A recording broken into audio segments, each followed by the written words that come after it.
Hello guys, सबैजनालाई फेरि पनि जय मसी। अनि म चाहिँ मेरो घरबाट म घरेलु सङ्गति जानको लागि निस्किसकेको छु। यता पछाडि चाहिँ मेरो बहिनी हो है। अनि हामी चाहिँ अब घरेलु सङ्गति आज चाहिँ रुपेनको घरमा परेको छ। हामी त्यतातिर जाँदैछौँ है गाइस। जाँदा जाँदै अनि यहाँतिर मिमी बसिराख्नु भएको रहेछ। म चाहिँ यो बाटो हुँदै जानुपर्छ र साइडमा यहाँनिर अङ्कल पनि यहाँ बसिराख्नु भएको रहेछ है। अङ्कलले पनि हिँडिराख्नु भएको छ। मैले अघि नै भनिसकेको थियो गाइस। अनि उनी चाहिँ मेरो बहिनी हो। अनि मैले चाहिँ गिटार र ट्याब बहिनीसँगै बोकेर लानु नसक्ने भएर अनि बहिनीले बोकेर ल्याउँदैछ है। पछाडि पछाडि हामी जाँदैछु है। ल अब म चाहिँ हिँड्दा हिँड्दै आधा बाटो आइसकेको छु। हाम्रो साथीहरू चाहिँ आफ्ना काममा बिजी हुनुहुन्छ अहिले। उहाँहरू अहिले पछि आउनुहुन्छ।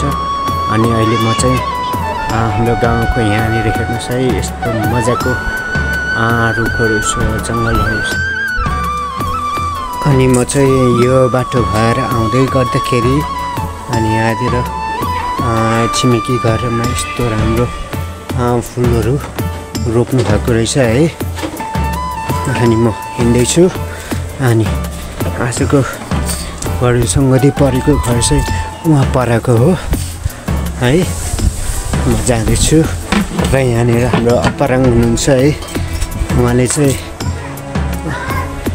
नमस्ते भनिदिनुहोस् न। सबै धर्म मलाई मनपर्छ। म ईश्वरलाई पनि मनपर्छ, म बुद्धालाई पनि। हिँड्दैछु है। ल हाम्रो गाउँबाट चाहिँ यस्तो दृश्यहरू पनि देखिन्छ हेर्नुहोस्।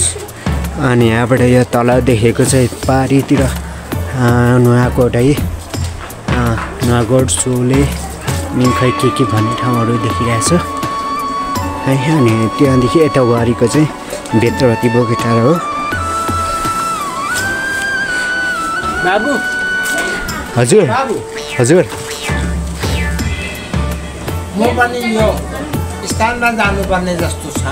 हजुर जानुपर्छ किनभने यो एकदम राम्रो छ। यो वर्षमा यो जुनीमा यो भयो भने अर्को वर्षमा अर्कै हुन्छ अरे। हजुर हो जुनी अर्को फेरि छ अरे।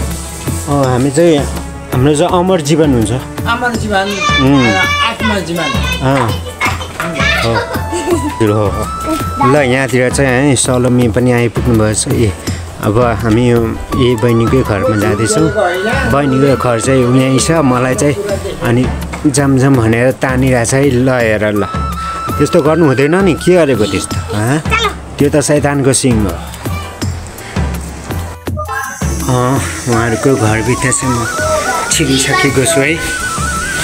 घरभित्र चाहिँ म छिरिसकेको छु। झन्डै म चिप्लेर लडेको। जय मसी। अलि राम्रोसँग जय मसी गरिदेऊ न सरोमी। ल यहाँतिर चाहिँ अलिकति अँध्यारो रहेछ है। बत्ती नभएको हुने होला। ल हामी घरभित्र आइसक्यौँ। अनि यहाँतिर हाम्रो आनी चाहिँ तयारी गर्दै हुनुहुँदो रहेछ। हाम्रो आनी चाहिँ यतातिर हुनुहुन्छ। कुचोहरू बोकेर सफा गर्दै हुनुहुँदो रहेछ।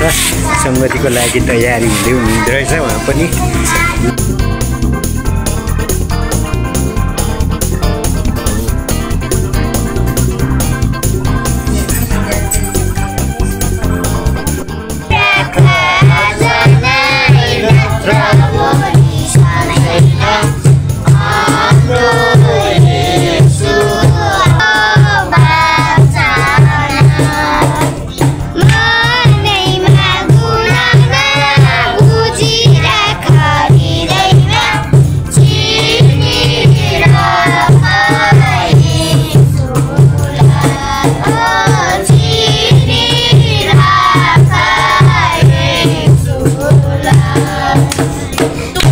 हालेलुया।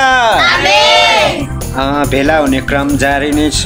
र हामी चाहिँ भजनहरू गाउँदै बसिराखेका छौँ। आजको सेवा सङ्गति चाहिँ एकदमै आशिषमय सेवा सङ्गति हुनेवाला छ। आज प्रभुको उपस्थिति हुनेवाला छ है त। ल जय मसीह सबैजनालाई। आज हाम्रो घरमा घरेलु सङ्गति थियो।